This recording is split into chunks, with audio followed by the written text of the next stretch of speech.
The entire movie takes place in a shabby jury room on a hot day. The New York City skyline can be seen through the windows of the room. As the movie begins, the room is empty and a judge can be heard offstage giving instructions to the jury on how to deliberate on the case before them. The 12 men are to determine the fate of a 16-year-old boy accused of murdering his father. If they have reasonable doubt, they are to acquit the boy. If the boy is convicted, he will face the death penalty. The jurors, who are known only by their juror numbers, file into the room. They discuss the heat that permeates the room and how it's the hottest day of the year. The third juror thinks that it's an open and shut case and is staunchly convinced of the boy's guilt. The seventh juror is also impatient for the proceedings to wrap up because he has a ballgame that is eager to attend. The men take their seats in order around the jury table and decide to cast their first vote on the verdict of the trial. 11 of the men vote guilty and the 8th juror is the lone standout. He believes that they should give the boy some of their time and discuss the ins and outs of the case. The jurors go around the room in order and discuss why they think the boy is guilty. Each juror's deliberation reveals something integral about the case. The jurors discuss the testimony of the boy's downstairs neighbor, an old man who claims to have heard the boy shout, "I'm going to kill you," and had seen the boy run down the stairs after the murder. They discuss the boy's alibi, which seems flimsy to them because he said he was at the movies when the murder took place but couldn't recall the details of the film.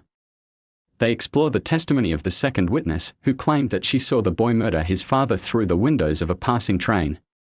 The boy seems to have a clear motive, given that his father hit him earlier in the day, and he also has a history of violence. With each point that the other jurors make, the 8th juror has questions, thoughts, or doubt. For example, he wonders if the old man could have identified the boy's voice over the sound of the loud train, and he demonstrates that the old man likely couldn't have gotten to the hallway quickly enough to see the boy pass by. This calls the old man's testimony into question, as does the 9th juror's observations that the old man very badly needed the attention of the court, perhaps badly enough to skew his perspective. The 8th juror interrogates the 4th juror about the movie the 4th juror saw earlier in the week, and, like the boy, the 4th juror cannot remember crucial details of the movie, suggesting that the boy's alibi could be valid. The 8th juror points out that the boy had been hit by his father for his entire life and questions why the beating would suddenly drive the boy to murder. As the jurors discuss the case, personal biases begin to emerge.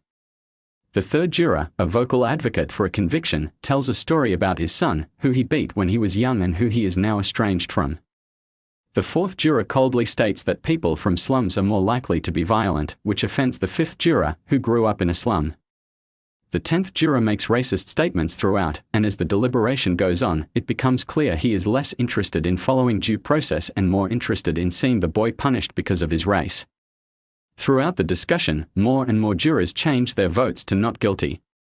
There are 3 pivotal discussions that change the tide. First, the 8th juror has the guard bring in the murder weapon, a unique knife.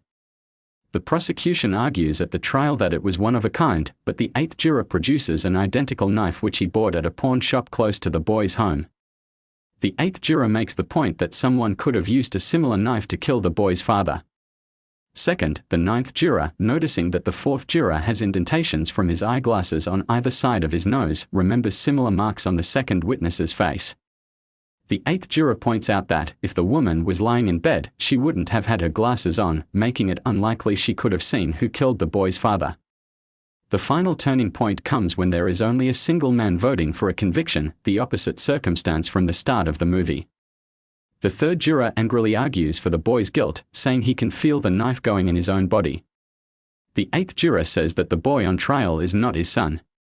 He says that the third juror's personal experience is clouding his judgment. The third juror relents and votes not guilty. The jurors leave the jury room, ready to return to the courtroom and acquit the boy.